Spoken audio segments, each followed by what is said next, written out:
La présentation intitulée « Sémantiser la sociabilité, ligne directrice pour une modélisation non unidirectionnelle et paritaire des rapports sociaux en contexte patrimonial » est l'objet du travail de moi-même, Steven Hart, analyste en web sémantique, de Karine Léonard-Brouillet, analyste en information sur le patrimoine, et de Philippe Michon, analyste en web sémantique du Réseau canadien d'information sur le patrimoine. Nous souhaitons d'abord remercier chaleureusement Alida Coupigliari et Alex Fellows pour la réalisation de cette présentation, ainsi que les organisateurs de la conférence CIDOC 2020 pour ce colloque virtuel. Veuillez noter que cette conférence a été enregistrée et produite par Patrimoine canadien, avec l'aide d'une équipe basée à Ottawa, au Canada, une ville située sur le territoire non cédé de la nation algonquine Anishinaabe. Cette reconnaissance est d'autant plus importante que cette présentation s'intéresse à la mise en lumière des relations sociales d'égal à égal.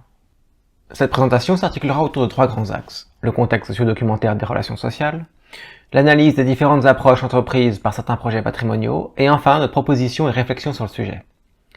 L'examen des rapports sociaux est un enjeu central pour les communautés des sciences sociales et patrimoniales, qui seront prochainement confrontées à des ensembles de données massives sur les acteurs. En effet, l'évolution des pratiques d'utilisation du web de données et de l'Internet des objets amène actuellement à un changement substantiel dans la nature et dans la quantité des informations recensées sur les personnes et sur les groupes. Il est raisonnable de penser que certains acteurs voudront rendre publiques les données qui les concernent, ou que ces données révéleront éventuellement du domaine public et historique. La conservation, la documentation et le traitement de ces données soulèvent de nombreuses questions de nature patrimoniale, sociale, éthique et légale, en particulier en ce qui concerne les rapports, directs ou indirects, entre les personnes ou les groupes de personnes. La modélisation de ces rapports, sur laquelle va porter cette présentation, est l'un de ces enjeux. Malheureusement, aucun consensus n'a encore été atteint à cet égard. Les bases de données relationnelles répondent déjà aux besoins interrogatoires minimaux actuels des organisations, en documentant les liens entre les enregistrements des acteurs d'une relation. Cela permet d'examiner les rapports sociaux explicitement recensés au sujet de ces acteurs, sur la base de trois éléments fondamentaux. Premièrement, ce qui existe réellement, à savoir la relation entre les parties telle qu'elle s'incarne dans le monde. Deuxièmement, ce qui est recensé, à savoir les informations documentées sur la base de données relationnelles. Et enfin, troisièmement, ce qui est interrogé, à savoir les informations pertinentes au travail des praticiens et au sujet desquelles ils font des requêtes. Or, on considère que ces trois éléments fondamentaux, le réel, recensé et interrogé, subissent à l'heure actuelle des changements substantiels, dont l'un des plus importants est la massification des jeux de données. Cette massification rend la structure des bases de données classiques peu efficace et provoque le développement d'alternatives, notamment sous la forme de graphes sémantiques. Avant d'aller plus loin, il est quand même nécessaire de revenir sur le contexte socio-documentaire des rapports sociaux. Les sciences sociales ont établi à quel point le réseau social d'une personne constitue une part importante de son identité réelle. Il est donc nécessaire de mieux recenser et examiner ce réseau. L'attention accrue portée aux différents moments sociaux de l'activité créatrice, production, médiation, réception, aux acteurs qui mobilisent et aux implications des interactions de ces acteurs en témoigne. Cet intérêt d'abord universitaire se répercute maintenant dans les méthodologies du monde muséal, et les praticiens de la documentation, de la conservation et de l'exposition doivent composer avec le contexte fluctuant des artefacts qui, de plus en plus, devient lui-même un enjeu de mémoire collective. Les récents débats sur les fonctions sociales du musée révèlent d'ailleurs cette tendance vers la contextualisation sociale des objets, en mettant l'accent sur la collaboration active avec les communautés et sur la mise en valeur des diverses compréhensions du monde. Dans cette optique, il n'est plus suffisant de recenser les rapports manifestes entre les personnes. Il faut les documenter et les qualifier afin de mieux comprendre les interactions entre des acteurs avec le monde qui les entoure. Ça permet par exemple de visualiser la diffusion des connaissances scientifiques, d'identifier les réseaux d'influence d'un individu ou d'une famille, ou encore de mettre en lumière les processus d'expansion d'une compagnie. Pour ce faire, l'agentivité des acteurs doit être envisagée non seulement en termes d'intentionnalité individuelle explicite, mais aussi en tant qu'incarnation dans les actions ou au sein de groupes par exemple. En raison de ces nouvelles orientations, la nature des questions posées au sujet des acteurs change elle aussi fondamentalement. Elle se concentre non plus seulement sur les acteurs eux-mêmes, mais aussi sur les relations qui les unissent. L'intérêt pour des corpus auparavant laissés de côté comme ceux des personnes issues de communautés marginalisées, ou comme les réseaux de relations dites faibles, reflète d'ailleurs une attention accrue à l'endroit des rapports manifestes qui ne sont souvent pas explicitement recensés.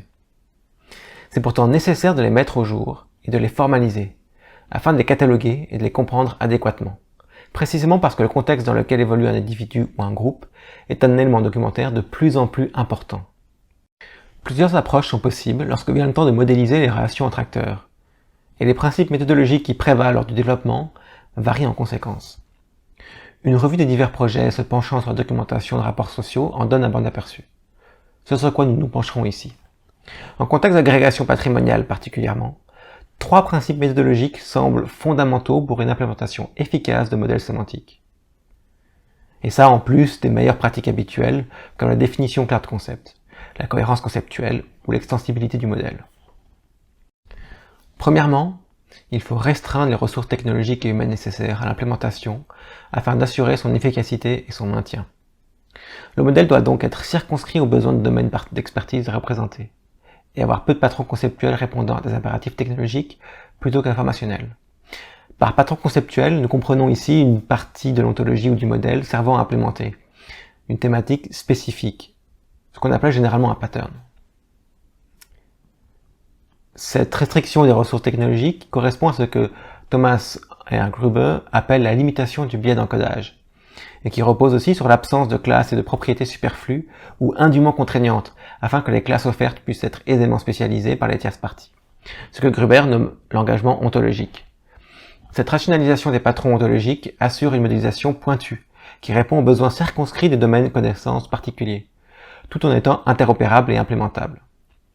À ce titre, il s'avère judicieux de réutiliser des modélisations existantes, car elles ont souvent été établies en tenant compte d'une grande variété de cas d'utilisation. Enfin, l'emploi de ces entités préexistantes permet de circonscrire les ressources allouées à la création de nouvelles classes et de nouvelles propriétés. Deuxièmement, il semble essentiel de respecter une parité structurelle entre les acteurs, afin que le sujet de documentation n'ait pas préséance sur son homologue relationnel. Ça permet d'éviter des biais structurels en faveur d'un acteur sujet au détriment de l'autre acteur de la relation, un enjeu de plus en plus important en milieu patrimonial. Troisièmement, cette parité structurelle ne peut être élevée à un niveau informationnel que si les patrons ontologiques ont un niveau de cohérence logique suffisant pour faire émerger par inférence des informations supplémentaires sur les rapports entre les acteurs jusque-là demeurés latents, notamment grâce à l'alignement de données par le biais de vocabulaire contrôlé. Ces 3 principes, à savoir la rationalisation des patrons ontologiques, la parité structurelle et la cohérence logique, sont des critères importants lorsque vient le temps d'examiner les modèles relationnels déjà existants et de s'en inspirer. Parmi ces modèles, 3 différentes approches ressortent. Une approche minimaliste, selon laquelle le rapport social lui-même est envisagé comme une propriété liant 2 acteurs. Une approche expressive, qui envisage ce même rapport comme une classe distincte et qui a pour fonction de fédérer les différentes liaisons des acteurs avec ce qui les entoure. Et enfin une approche double, qui formalise ce rapport à la fois comme une propriété et comme une classe. L'approche minimaliste a pour composante structurelle fondamentale la propriété qui lie entre 2 acteurs. Parce qu'elle comporte une structure simple, qui génère peu de triplets, elle requiert moins de puissance et de ressources technologiques de la part de ses utilisateurs. Ce qui est la raison pour laquelle nous l'avons qualifiée de minimaliste. Elle repose sur la création de propriétés dédiées, explicitant la nature de la relation décrite. Par exemple, la propriété étudiante 2 est utilisée afin d'indiquer que Marie Curie a été l'étudiante de Gabriel Lippmann. La méthode minimaliste a été adoptée par des modèles comme RICO, Records in Context, du Conseil international des archives, ou FOAF, Friends of a Friend. Cette approche présente cependant 3 désavantages importants. Premièrement, tout nouveau type de relation qui ne s'intègre pas aisément à la structure établie exige le développement de nouvelles propriétés, ce qui contrevient aux critères de rationalisation que nous avons établis. Deuxièmement, les propriétés sont unidirectionnelles, alors que dans les faits, les relations comportent plus d'une direction. À défaut d'une parité structurelle, on peut assurer une bidirectionnalité relationnelle, grâce à des propriétés inverses. Cependant, dans le cas de relations non réciproques, il devient nécessaire de créer de nouveaux triplets, afin de documenter la relation du point de vue de chacun des acteurs impliqués, afin que l'acteur sujet du triplet n'ait pas préséance sur l'acteur objet. Troisièmement, il n'est pas possible d'inférer davantage d'informations sur ces relations, puisque la propriété ne peut être associée à d'autres métadonnées. Il en résulte que les relations ne peuvent être suffisamment documentées pour que des règles logiques leur soient applicables ou que celles-ci soient vérifiables. Pour toutes ces raisons, en contexte d'agrégation patrimoniale, l'approche minimaliste nous semble peu appropriée à la documentation relationnelle. L'approche expressive a quant à elle pour principale composante structurelle une instance qui incarne de manière distincte la relation. Chaque acteur impliqué dans cette relation est ainsi lié à cette instance fédératrice par une propriété analogue à celle qui lie l'autre acteur. Puisque la relation est une instance, elle peut devenir sujet de nouveaux triplets. Ainsi, chaque rapport social peut être documenté plus avant, raison pour laquelle cette méthode est qualifiée d'expressive.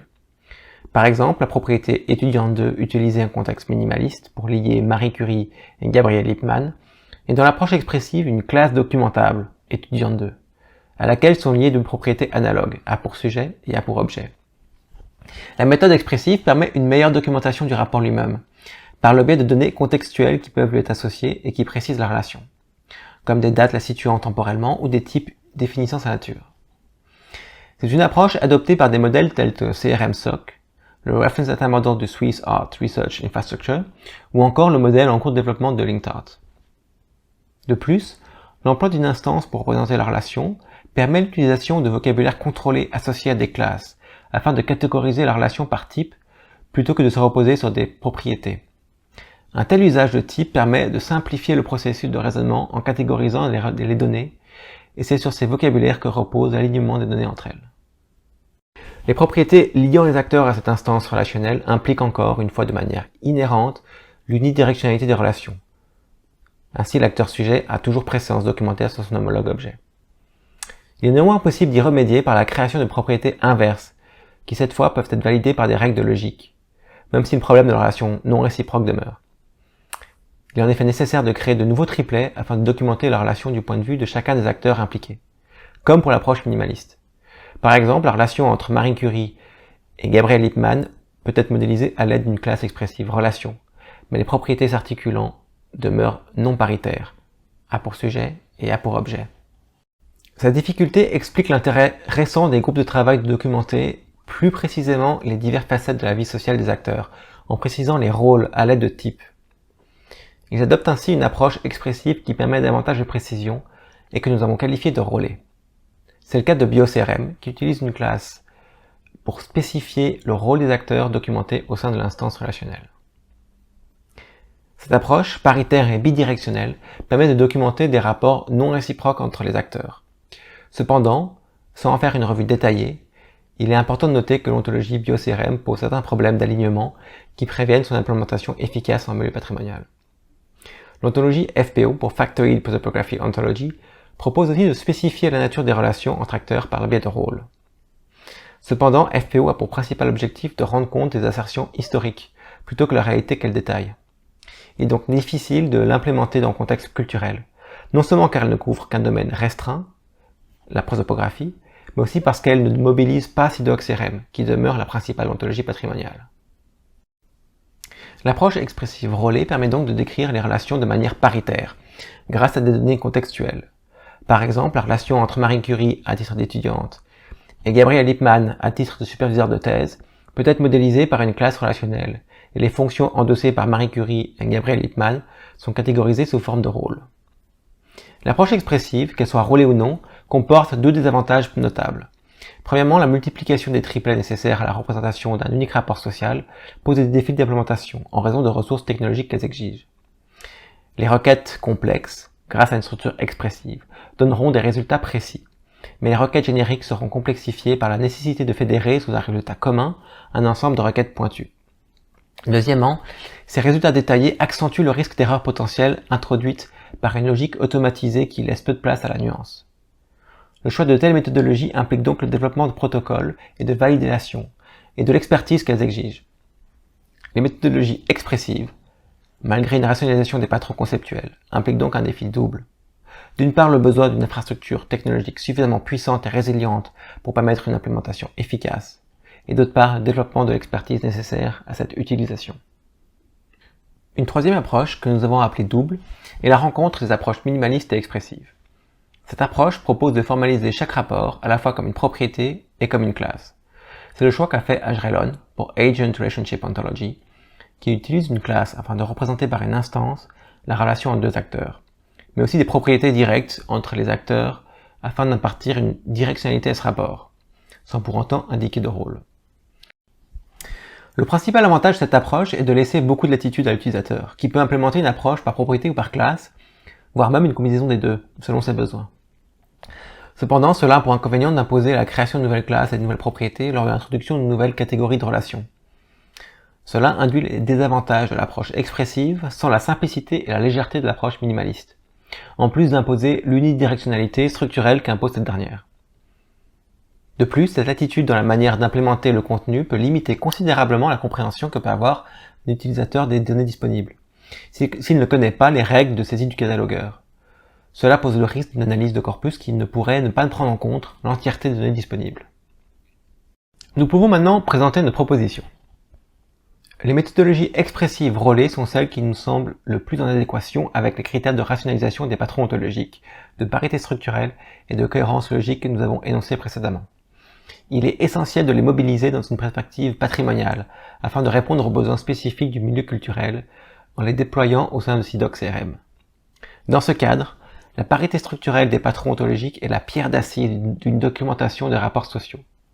Cette parité permet d'aller au-delà des rapports sociaux manifestes et explicitement documentés pour examiner les rapports latents ou sous-documentés qui les unissent, et qu'une agrégation efficace des données peut faire ressurgir. Ainsi, une modélisation paritaire exige la prise en compte de deux aspects précis des rapports entre acteurs. Premièrement, la directionnalité des rapports qui doit être au minimum bidirectionnelle, mais devrait autoriser une multidirectionnalité éventuelle, et la possibilité de documenter les attributs de la relation, durée, nature, rôle endossé, et ce, aux différents moments de la relation fluctuante. Parce que SIDOC-CRM répond d'abord et avant tout à des besoins de documentation patrimoniale axés sur les objets, il n'offre pas de classe portant spécifiquement sur les rapports sociaux. Il est donc nécessaire de les considérer comme des activités effectuées par des acteurs, que ce soit de manière intentionnelle ou non. Cela présuppose une conception de l'agentivité de l'acteur qui dépasse celle de son intentionnalité. Cependant, cette conception s'écarte du postulat de SIDOC-CRM qui définit une activité par le fait qu'elle soit intentionnelle. Cependant, elle s'aligne avec les différents développements des sciences socio-cognitives, en plus de se rapprocher davantage de la manière dont les données sont documentées par les professionnels du monde patrimonial. L'activité relationnelle, sous forme d'événements, est donc l'instance fédératrice autour de laquelle l'information sociale est articulée. Le fait d'envisager la sociabilité d'un acteur comme un ensemble d'activités relationnelles typées évite la création de nouvelles classes. Cela assure la cohérence des patrons ontologiques avec SIDOC-CRM, leur interopérabilité et leur réutilisation par des tierces parties. Qui plus est, cette approche réduit les ressources qu'exige la maintenance des patrons ontologiques, ce qui est en adéquation avec les principes de rationalisation que nous avons évoqués précédemment. Un tel patron conceptuel permet par exemple, d'indiquer les rôles de Marie Curie et de Gabriel Lippmann en mobilisant uniquement les entités de SIDOC-CRM. C'est une approche qui fonctionne pour les liens entre acteurs, mais qui pourrait poser problème dans le cadre de relations sociales excédant ces rapports. Un cas problématique qui pourrait exiger le développement d'un patron ontologique dédié serait par exemple celui des influences d'entités qui ne sont pas des acteurs, comme des événements politiques ou des inspirations littéraires. L'autre principal résultant de ce choix est le détournement relatif de la classe ESET-Activity, qui est fondamentalement un événement ponctuel, mais qui est ici utilisé comme s'il s'agissait d'un phénomène en évolution. C'est une approche que d'autres utilisateurs de SIDOC-CRM préconisent eux aussi, notamment LinkedIn ou FRBR-OO. Et comme eux, nous jugeons cette solution appropriée, car malgré ses inconvénients, elle permet de bonifier le rapport social d'informations supplémentaires, tout en s'alignant avec les pratiques actuelles de la communauté patrimoniale. En effet, cette approche permet de spécifier, grâce à des attributs associés à l'activité fédératrice, différents aspects de la relation, à commencer par sa nature, mais aussi l'intervalle de temps durant lequel les parties l'ont pratiqué. Ces attributs sont définis grâce à l'utilisation de lexique et de vocabulaire contrôlé. Si les rôles des acteurs sont souvent réciproques, ce n'est pas toujours le cas. Il n'est donc pas possible de déduire le rôle de l'un à partir de celui de l'autre. Par exemple, il n'est pas possible de déduire du fait que Marie Curie a étudié sous Jonas Lippmann que ce dernier était son superviseur de thèse, puisqu'il aurait aussi pu lui enseigner dans le cadre d'un cours magistral. C'est précisément pour cette raison qu'il importe de préciser le rôle de chacun de manière indépendante. Ainsi, le patron ontologique formalise de manière impartiale le rapport social examiné et ne donne pas préséance à un acteur sur un autre. Il respecte donc le principe de parité structurelle. Puisque, pour des raisons d'interopérabilité et de cohérence, il est préférable de réutiliser les entités déjà définies par SIDOC-CRM, la meilleure option pour préciser ces rôles est d'utiliser une classe PC14 carried out by, soit une réification de la propriété du même nom. L'utilisation d'une telle classe est parfois contestée du fait qu'elle formalise des éléments qui n'ont pas d'incarnation concrète dans le monde. Cependant, cela semble être un usage justifié dans la mesure où le CRM-SIG recommande cette approche qui permet de soutenir une parité structurelle en recensant les facettes sociales qu'endossent les acteurs, dans le cadre des activités documentées, et ce, en conformité avec les postulats de SIDOC-CRM. Nous sommes conscients que l'acteur documenté continuera d'avoir une préférence sur son homologue du point de vue des données disponibles. D'ailleurs, à l'heure actuelle, seules les relations bidirectionnelles sont implémentées dans le modèle du RCIP. Cependant, il nous semble essentiel de ne pas reproduire structurellement cette prédominance. En effet, des fonctionnalités de raisonnement déployées plus tard, soit d'inférence ou d'analyse linguistique par exemple, pourraient faire émerger des relations à l'heure actuelle inapparentes. Ceci sous-tendrait l'implémentation éventuelle de relations multidirectionnelles. Cela semble d'autant plus important qu'une relation peut résulter d'une série d'activités mineures représentées sous la forme d'une unique méta-activité. En effet, les relations sont considérées englober différents rapports sociaux qui peuvent être documentés à travers plusieurs enregistrements. Cette pluralité des instances relationnelles renferme donc un potentiel de précision qui est décuplé dans un contexte d'agrégation, où la primauté documentaire d'un acteur ou d'un autre varie en fonction de l'enregistrement consulté. D'où l'importance de la réutilisation des classes existantes qui assurent une cohérence non seulement au sein du modèle du RCIP, mais aussi avec SIDOC-CRM et avec l'utilisation qui en est ordinairement faite. En effet, l'utilisation d'instances relationnelles assurant une telle cohérence est nécessaire pour éventuellement développer des outils d'analyse semi-automatisés ou automatisés qui permettront d'évaluer et de documenter les attributs supplémentaires de la relation. Cela comprend la valence, la valeur positive ou négative de la relation, la force, le degré d'importance accordé à la relation, ou l'historique, la validation de l'existence de la relation grâce à d'autres éléments. En plus de la provenance, c'est-à-dire du point de vue depuis lequel le rapport est documenté, et des rôles qu'endosse chaque partie. La possibilité de documenter ces aspects de directionnalité, d'attributs et éventuellement de pluralité événementielle permet d'articuler les rapports entre acteurs en adéquation avec les principes de rationalisation des patrons ontologiques, de parité structurelle et de cohérence logique que nous avons identifiés.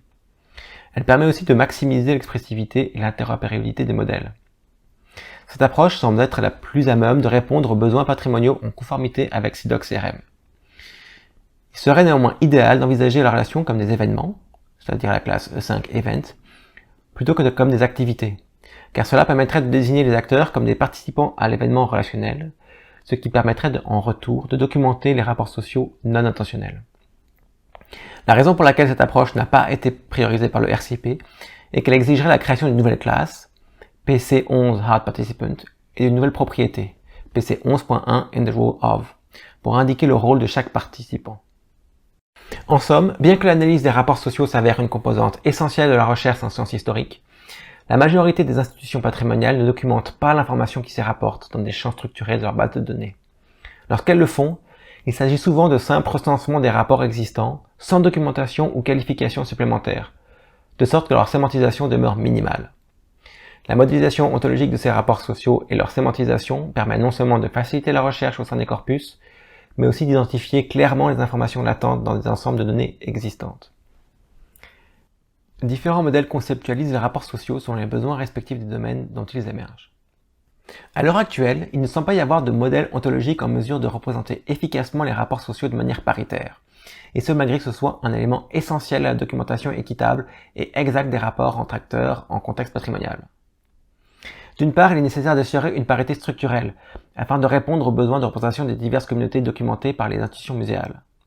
D'autre part, les acteurs présentent des profils relationnels multiples, qui exigent de ce fait une réflexion dédiée spécifiquement à la modélisation des rapports sociaux par la communauté sémantique patrimoniale. Dans tous les cas, certains principes comme la rationalisation ontologique, la parité structurelle et la cohérence logique doivent être pris en compte, ainsi que certaines contraintes d'implémentation, comme les ressources humaines et technologiques limitées, ainsi que dans la mesure du possible, l'utilisation des classes et propriétés existantes de SIDOC-CRM. C'est pour ces raisons que le RCIP préconise une représentation des relations sociales comme des classes auxquelles sont associés des rôles qualifiant les rapports entre les individus. Une approche expressive rôlée en d'autres termes. S'il est possible de répondre à la plupart des besoins de modélisation en se conformant à la forme actuelle de SIDOC-CRM, comme nous l'avons essayé de le faire ici, il semble néanmoins préférable de mettre en place de nouvelles classes et propriétés, ou de redéfinir les notes d'application d'entités déjà existantes, afin de reconnaître l'importance conceptuelle de la participation des acteurs, qu'elle soit intentionnelle ou non, dans les rapports sociaux. Sont accessibles sans restriction en vertu de la licence Creative Commons 0. Les éléments cités continuent cependant de faire l'objet de droits d'auteur. Le RCIP demande donc aux utilisateurs de mentionner et de reconnaître toutes les sources sous licence, comme il le fait lui-même, et recommande que tout contenu original, y compris le sien, fasse l'objet de telles mentions.